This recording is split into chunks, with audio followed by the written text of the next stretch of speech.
Hi everyone, welcome to my solo live stream session here in my Amsterdam atelier.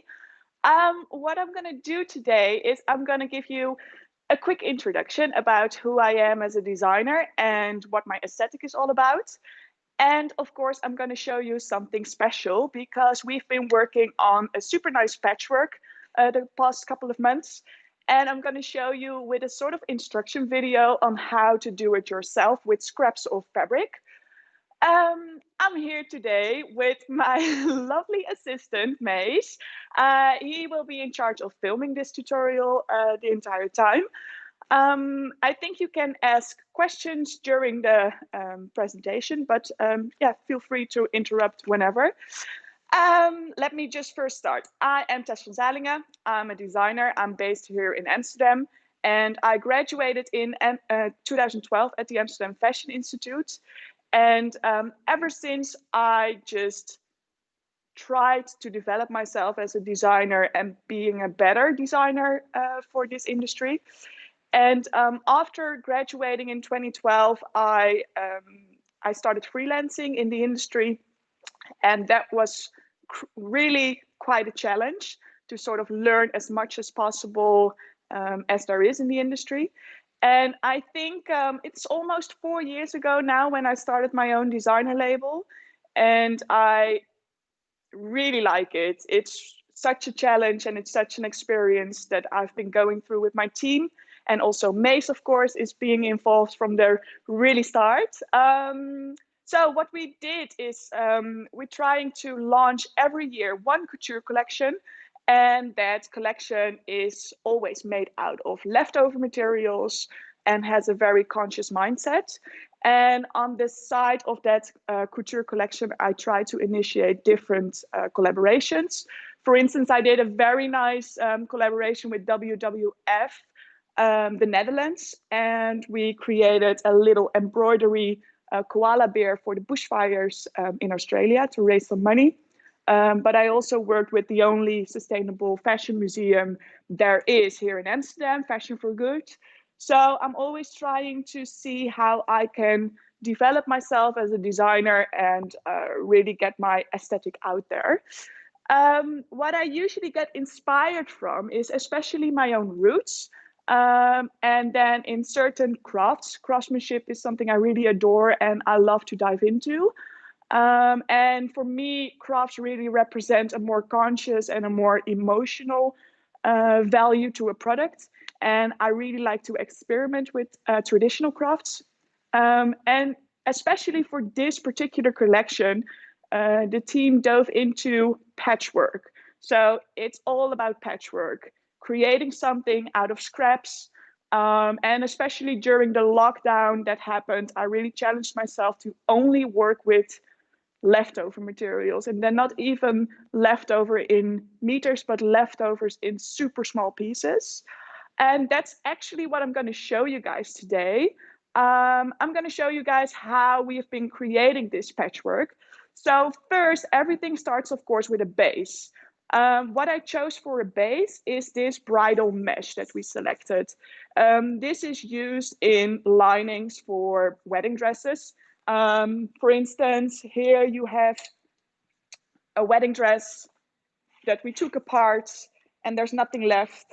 But here you can see like the mesh that we used for the base of the patchwork.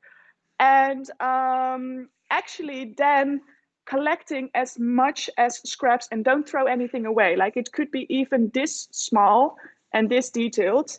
Um, and you can just cut them whatever you want. Like you can use them in this original shape or as what we did, very graphic lines.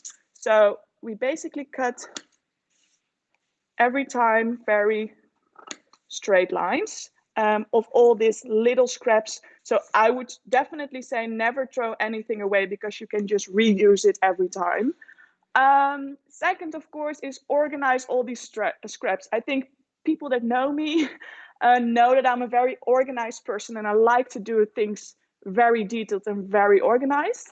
But you can, we selected them on transparency and opacity, but you can also select them, of course, in different colors or different prints or anything.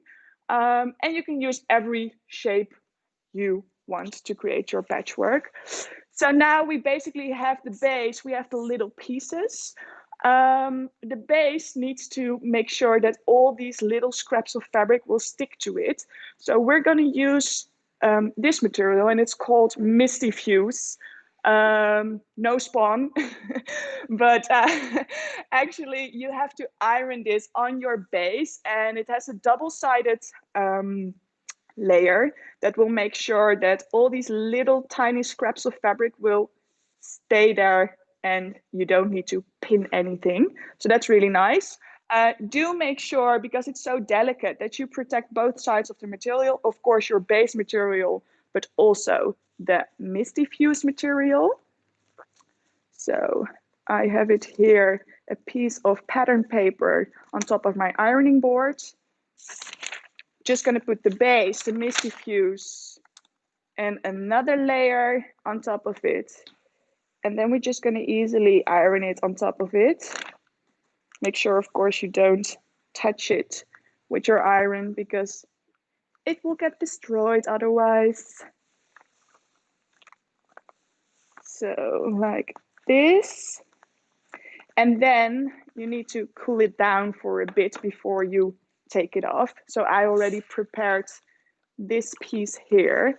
So it's completely interfaced with the Fleecofix. And now the fun part can start.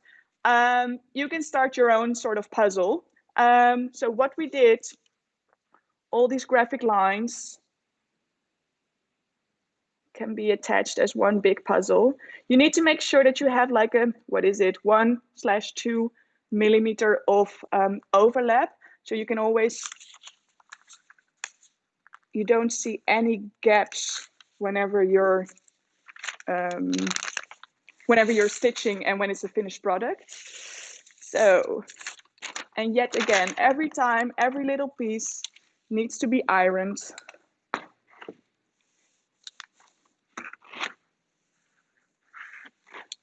And then yet again, everything needs to be ironed and ironed and ironed. So here are the first two pieces.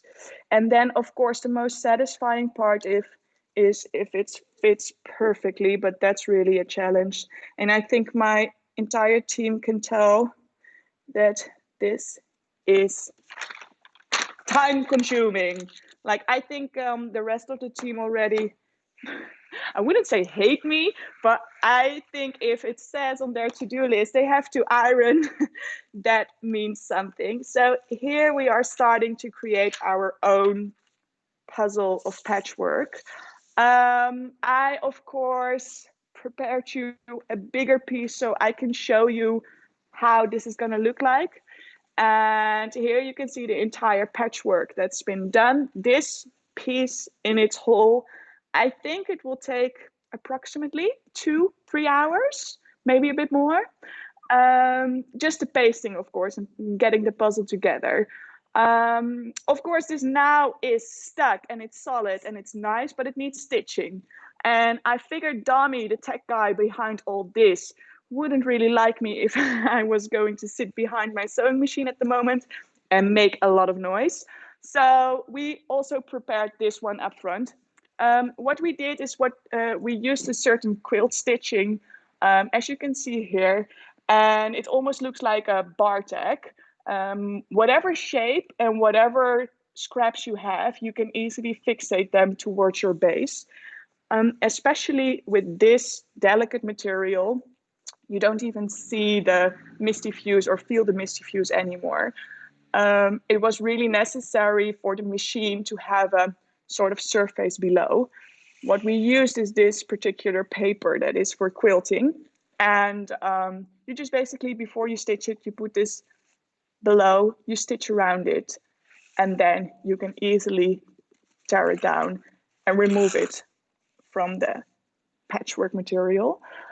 It really depends on what kind of tools you need to have such sharp lines, and it also really depends on if you have like more organic kind of shapes or more graphic like these. But this is basically how it's been done. And now you have a patchwork made out of all these little scraps of material. And this is one way to go, of course. But what we also did was experiment a lot with shapes like this landscape.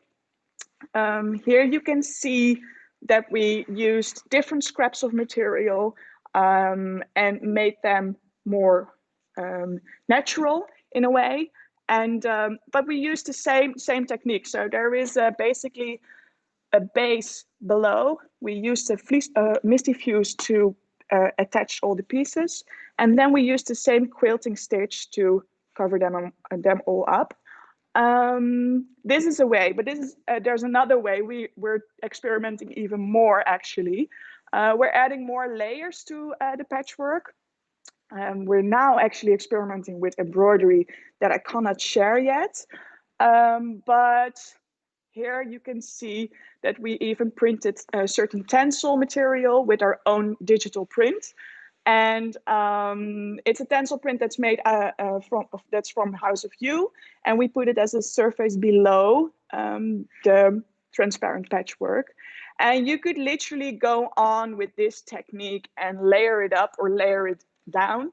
And then keep in mind that all the work that's been into this patchwork doesn't even mean that you have a design yet. It's only material design. So yeah, that's basically how it's been done and how we've been working with patchwork. This was my final live stream session for Helsinki Fashion Week. I've been online, of course, with multiple coaches, and it was really nice and really inspiring to talk to them. And what I would really like to do is to thank all the partners that were involved in this. And of course, thank you to the entire team. Hopefully you're watching. And thank you, Mace, for filming this all. Then a quick thank you to Circle, Moam, House of You, Archenook, Dutch Embassy, Stimuleringsfonds, Stichting Stokhuis. And finally, of course, thank you, Helsinki Fashion Week, and thank you, Dami. Thank you for putting this all together and coaching us through these live streams. And thank you so much for watching. Bye-bye.